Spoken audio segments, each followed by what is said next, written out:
Welcome to The Deep Dive, the show where we take, well, a mountain of information and really try to distill it down to the essential, maybe surprising nuggets you need to know. Yeah, get right to the core of it. Exactly. And today, we're diving into something I think is incredibly relevant to so many of you listening. Just the sheer juggle that is college life today. I mean, it's not just about classes and grades anymore, is it? You're balancing social commitments, extracurriculars, maybe a part-time job, maybe even family responsibilities. Right, yeah. All while trying to keep some, semblance of well-being. It can truly feel like you're constantly running on fumes. Yeah, like there just aren't enough hours in the day or maybe enough mental energy to go around. It's an immense challenge. It really is. And the data actually paints a pretty clear picture here. We looked at a recent university health assessment, and it had some surprising insights into what students are actually experiencing. Okay. For example, only about 44% of students described their health as very good or excellent, which sounds okay maybe, but... But not great. Less than half. Exactly. And when it comes to basic needs like food security, a significant 55% reported low or very low food security. 55%. Wow. And get this, that's a notable 16% increase just since 2021. A 16% jump in food insecurity in just a couple of years. Yeah. That's really startling. It is. Does that directly impact academic performance? I mean, I'd imagine it absolutely has to. Oh, absolutely. The assessment identified the top 5 things impacting academic performance. And while, the usual suspects are the procrastination, stress, anxiety. Right, the perennials. Yeah. But for the first time, finances have actually entered that top 5. And sleep difficulties round out the list. Finances are in the top 5 impactors now. Right alongside stress and anxiety. And what's also deeply concerning, looking at the mental health aspect, 8% of students reported intentional self-injury. 8%. And those rates are disproportionately higher among transgender and gender nonconforming students. It just underscores the immense pressure students are under, really from multiple angles. Okay, so we've got this really challenging landscape. It feels overwhelming. But here's the question we want to explore. Instead of just, reacting to the chaos, could actively building better habits, optimizing our focus, maybe understanding our own brains a bit better, could that fundamentally change how we navigate college life? Or is that just easier said than done, given everything we just talked about? Exactly. It's a realistic, and that's precisely what this deep dive is all about today. We've pulled together a really fascinating stack of sources for you. Yeah, quite a mix. We've got that university health assessment report we mentioned. We've got the transformative principles from James Clear's Atomic Habits. Classic. The powerful concept of deep work from Cal Newport. Some really practical wisdom from a Reddit thread on self-improvement, from people who've actually walked the path. Real world stuff. And a key study looking specifically at how study habits influence academic motivation. So a good range. Yeah, definitely. And our mission today really is to distill the most impactful strategies and maybe the surprising insights from all these different sources. Right. We want to help you cultivate those positive habits, boost your focus, manage your time more effectively, and really prioritize your overall well-being. Think of it as a shortcut, maybe, to being well-informed, but with really actionable takeaways that could genuinely revolutionize how you approach your student life. So let's start there. What does this all mean for you, the busy student? It means we're going to dive into how these tiny, almost invisible changes, these little habits, can compound into massive results over time. Yeah, it's not about sheer willpower, is it? It's more like, what if you could actually design your environment, your routines, to make the good habits almost automatic? That's a core idea from Atomic Habits, exactly. And the real game changer from that book, I think, isn't just knowing the 4 steps of habit formation, cue, craving, response, reward. We kind of know that. Yeah. It's understanding how to make the response part so incredibly tiny, so effortless that your brain almost can't say no. Like super small. Super small. Think about it. It's not about forcing yourself, say, to study for 3 solid hours. Maybe it's just committing to opening the textbook or just sitting down at your desk for 2 minutes. Go. That simple, almost trivial act is often the biggest hurdle, right? Just getting started. And the book shows you how to basically remove that friction. That concrete example really helps make the concept tangible. But, for someone really struggling with motivation, even that tiny first step can sometimes feel monumental. How does Atomic Habits address those days when simply starting feels impossible? Yeah, that's a great question. It introduces this really fascinating concept of identity-based habit. Identity-based. Yeah. So instead of setting a goal like, okay, I want to read 10 books this year, which is outcome focused, Right. you adopt the identity. I am a reader. See the shift. Ah, okay. So it's about who you are, Mm-hmm. not just what you want to achieve. Precisely. It shifts your focus from an outcome to actually embodying the desired behavior. If you genuinely identify as a reader, well, you naturally start doing reader things, right? You carry a book, maybe you set aside dedicated reading time, you choose reading over scrolling sometimes, you talk about books. It becomes part of you. Exactly. It's a genuine shift in mindset that leads to much more sustainable change because you're reinforcing who you are, not just chasing something you do. And this ties into that 1% rule he talks about, that consistently improving by just 1%, just a tiny bit each day, can lead to significant progress because of compound growth. Yeah. It almost sounds too simple to be that powerful. It does sound simple, but it's incredibly powerful when you see it play out.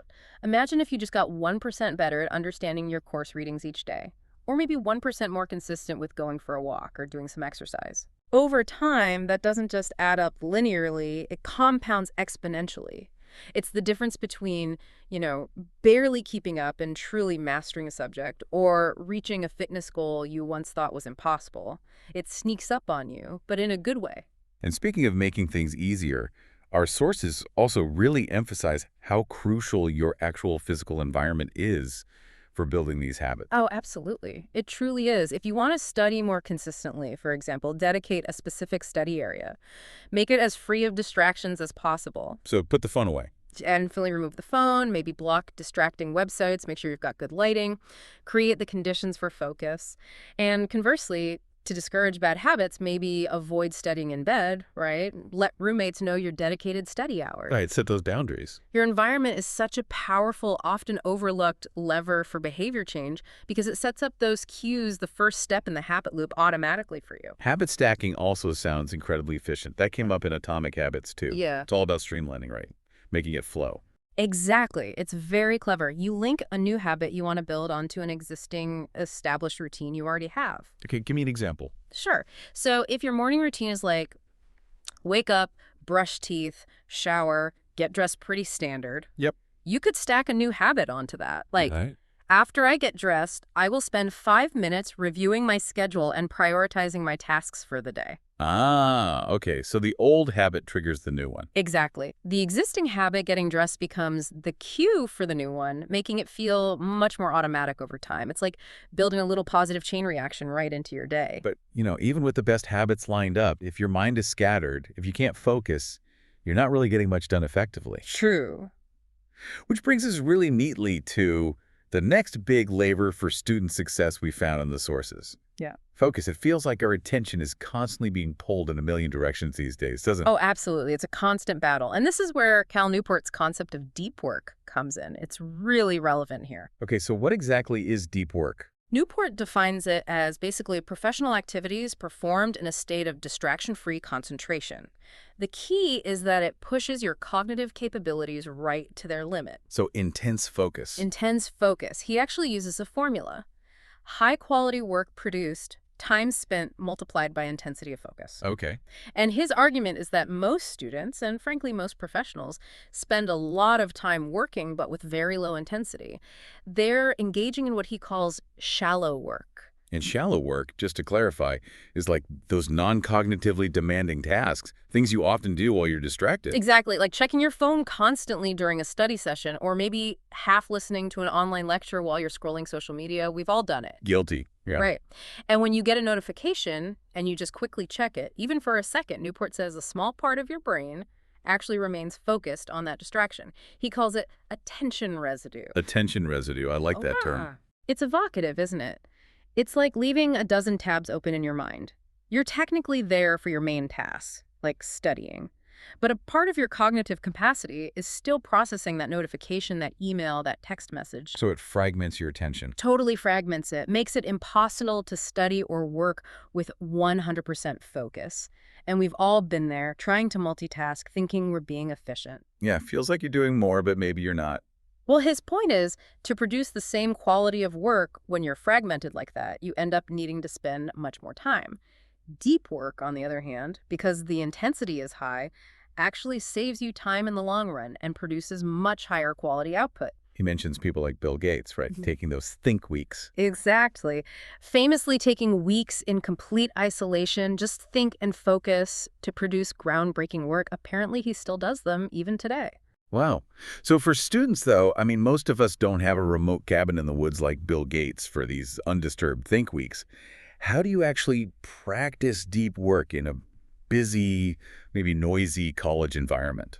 That's the practical question, right? The key, according to Newport, is developing a routine. He calls it the rhythmic approach. Rhythmic approach, okay. Basically, you schedule regular, recurring blocks of deep work into your week. Maybe 1 hour, maybe up to 4 hours, whatever you can manage initially, but schedule it consistently every week. Like an appointment with yourself. Exactly. By making it a routine, you reduce the reliance on that finite willpower we all have. You create a specific distraction-free environment for that block, maybe a certain spot in the library, headphones on, Minimize interruptions. minimize interruptions, know exactly what you're going to work on during that time, and critically remove the phone. Put it out of sight, out of mind. It sounds like it builds focus like a muscle. That's a great analogy. It builds cognitive stamina over time, allowing you to sustain that intense focus for longer periods. You literally train your brain to concentrate deeply. This all sounds great in theory, these habits and focus techniques.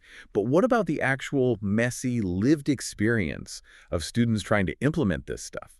That Reddit thread we looked at offered some very human, relatable advice, didn't it? Not just textbook theories. It really did. It was quite illuminating. Many people emphasize that self-improvement at its core is ultimately about habits. Consistent exercise, continuous learning, good sleep hygiene, and importantly, self-care, things we've touched on. Right. But one piece of advice that came up repeatedly and I thought was really powerful was to learn to fail. Learn to fail. Okay. The idea is you will mess up. You'll drop the ball on a habit. You'll have setbacks. You'll procrastinate. That's inevitable. The crucial part is not letting that failure slow you down completely or make you quit altogether. Don't let one slip derail everything. Exactly. As one Redditor put it really well, it's about the speed of recovery, not the absence of falling.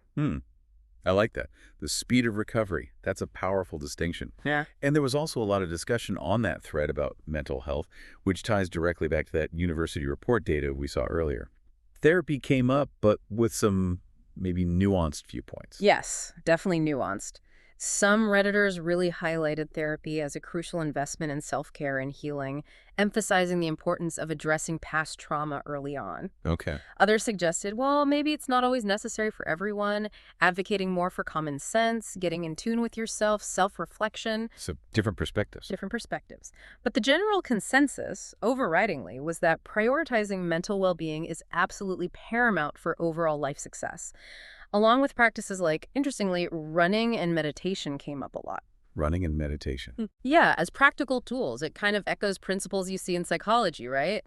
Like Maslow's hierarchy, how basic needs for safety and belonging, which includes mental well-being, are really foundational before you can reach for higher level needs like self-actualization or peak performance. That makes sense. And it wasn't just about individual actions either, was it? The community aspect, the people around you, that came through pretty strongly on Reddit, almost like a hack for self-improvement. Exactly, that was a strong theme.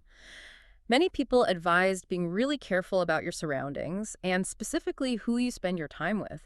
Some even suggested actively cutting out toxic people from your life. That can be hard, but maybe necessary. The underlying idea is that your social circle profoundly influences your self-improvement journey, for better or worse. It's like social learning theory, right? We learn from observing others' behaviors, picking up habits, attitudes, both good and bad, often without even realizing it. So choose your influences wisely.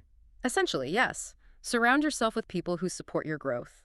Okay, let's shift gears slightly and talk specifically about academic success, because that's a huge part of the college equation. One of our sources was that study looking directly at how study habits impact academic motivation. What did that reveal? Yeah, this was an interesting one. The study found a significant positive correlation between overall good study habits and academic motivation. No huge surprise there, maybe. Okay, better habits, more motivation.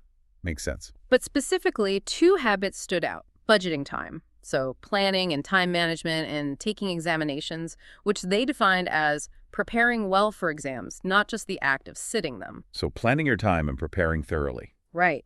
Those two things positively impacted academic motivation. Students who managed their time well and prepared thoroughly for tests tended to have higher motivation levels. Which makes intuitive sense, right? If you feel prepared and in control, you generally feel more motivated and capable. Yeah, confidence breeds motivation. But there was also a negative association found in that study, wasn't there? Something that might surprise some students, maybe even some parents. Yes, and this was crucial. The study found a significant negative association between academic motivation and relying on what they called extrinsic or materialistic forms of learning motivation. Extrinsic, so like external reward. Exactly. This suggests that students who are primarily driven by external rewards may be getting a specific grade just to maintain a scholarship, or studying only because they think it leads to a high-paying job, rather than intrinsic curiosity or a genuine interest in the subject itself. They actually have lower motivation. They tend to have lower long-term academic motivation, according to this study. It really reinforces the idea that finding a genuine connection, a love for learning, even finding relevance in the subject matter for its own sake, is key for sustained engagement and ultimately success. That's a really powerful insight. It pushes us beyond just chasing the grades or the eventual paycheck. It really does. Intrinsic motivation seems to be the more durable fuel. And speaking of practical strategies like time management, that University of Waterloo source had some excellent, really grounded tips specifically for students. They did. They emphasized that time management isn't just vital for getting good grades, but frankly for maintaining your sanity in college. Definitely need that. Absolutely. Their top tips include some basics, like keeping a calendar or an agenda simple maybe, but incredibly effective for just tracking commitments and deadlines. Can't argue with that. But one tip that really stood out to me for its subtle power was learning the art of saying no. Ah, the magic word. It really is. And it's not just about turning down parties, although that might be part of it. It's about protecting those deep work blocks we talked about. It's about protecting your well-being, your downtime. Guarding your time and energy. Exactly. They emphasize that every yes you give to something trivial or unimportant is effectively a no to something truly vital, including your own mental space and recovery time. That's a good frame. And prioritizing your biggest, most challenging tasks first also came up in their advice. Right. The old eat the frog idea. Yes, exactly. Don't leave that really important history paper or that complex math problem set until the very end of the day when your energy is totally zapped. Because it'll just hang over you. It hangs over you and you're less effective. Tackling the most important thing first significantly reduces stress later on and helps you avoid that constant feeling of being overwhelmed. And counterintuitively, perhaps, they also strongly advise allowing time to relax. Scheduling it in, even. Scheduling relaxation. Yeah. Because an overworked, constantly cluttered mind is actually less productive. Taking a breath, going for a quick walk, meditating for a few minutes, or just stepping away to reflect can bring you back to your work with a much clearer, more effective mindset. It's not a luxury. They frame it as a necessary part of sustainable productivity. So it sounds like setting specific time blocks for tasks, even for hobbies and downtime, actually helps you focus better during the work blocks because you've created clear boundaries. Precisely. If you say, okay, I'm going to study intensely from 2 p.m. to 5:30 p.m., you commit to it. You focus. That time constraint actually helps you concentrate. And then crucially, once that designated time is done, you're free to enjoy your leisure time, your relaxation, whatever it is, completely guilt-free because you know you've met your commitments for the day. That guilt-free part sounds nice. It's huge. It's all about being intentional with your time and setting yourself up structurally for success and well-being. Okay, wow. We've journeyed through quite a bit here, the intricacies of student well-being, discovering how small, consistent efforts, those atomic habits, can lead to pretty profound change over time. Yeah, and we explored the immense power of that distraction-free deep work for actually getting high-quality stuff done efficiently. Right, and the transformative potential of shifting your identity thinking, I am a focused student, rather than just, I want to focus. And underpinning it all, the non-negotiable importance of self-care and looking after your mental well-being, especially in the demanding landscape of college life today. So let's try to recap some key takeaways, maybe with some concrete examples to help things stick. Good idea. Remember that 1% rule from Atomic Habits. The idea that tiny daily improvements compound over time. We saw how getting just 1% better consistently, whether it's refining your study techniques, sticking to an exercise routine, it doesn't just add up, it compounds exponentially. It leads to really surprising long-term gains. Yeah, that compounding effect is powerful. And we learned how intentionally designing your environment can make good habits almost obvious, almost automatic, while making the bad habits harder to fall into. Like having your study space completely clear of distractions, phone out of sight, or maybe laying out your workout clothes the night before. These tiny environmental cues can honestly make all the difference in whether you follow through or not. And the concept of deep work really showed us that high-quality output, the stuff that really moves the needle, comes from intense focus, not just logging long, distracted hours. Right, it saves you time in the end and helps you avoid that attention residue that fragments your concentration. It's really about the quality of your attention, not just the quantity of time. A powerful lever for efficiency, especially when time is tight. And crucially, that study on motivation, while budgeting time and preparing for exams, definitely boost academic motivation. There was that negative link between motivation and relying purely on extrinsic rewards, like grades for their own sake or future salary potential. It really emphasizes the enduring power of finding that intrinsic motivation, that genuine interest or curiosity, the real love of learning, maybe. Absolutely. And it's important to remember, self-improvement isn't some kind of one-time fix, is it? It's a continuous journey, often pretty nonlinear. Oh, definitely not linear. As so many people shared on that Reddit thread, there will be setbacks, there will be mistakes, moments where you just drop the ball. And you need to be okay with that. You need to give yourself grace. Learn to be kind to yourself in those moments. Because embracing failure, learning from it, and like that Redditor said, improving your speed of recovery, that's actually a critical part of growth. Not avoiding failure, but bouncing back faster. That's such a key mindset shift. Now, here's something to think about as we wrap up. When we consider someone like Bill Gates, his relentless dedication, that almost profound fear he apparently has of his brain just stopping working, Yeah, intense. and his definition of success now being about funding projects that help people, solving these seemingly impossible global challenges like eradicating polio. It really makes you wonder, doesn't it? Where are you going with this? Well, if the ultimate aim of all this self-improvement, all these habits and focus techniques, isn't just personal gain, getting better grades, being more productive for yourself, but maybe it's about enhancing your capacity to contribute meaningfully, to impact the world around you. Ah, okay. Like self-improvement in service of something bigger. Exactly. So the question for you listening is, what seemingly insurmountable challenge in your own life, maybe in your community or in your chosen field of study, what challenge are you now inspired to tackle? Maybe one disciplined 1% improvement at a time. That's a provocative thought, taking these principles beyond just personal productivity. So maybe as a final encouragement, take a moment after this. Consider just one small habit or strategy from our deep dive today. Just one. Just one. Perhaps it's scheduling your first real deep work block, or maybe consciously optimizing your study environment tonight, or setting just one SMART goal, specific, measurable, achievable, relevant, and time-bound. A really powerful framework for turning desires into action. Maybe one that aligns with your genuine intrinsic curiosities. And you just see what happens. Just observe how that single consistent step begins to compound for you. Start small, stay consistent, and see where it takes you.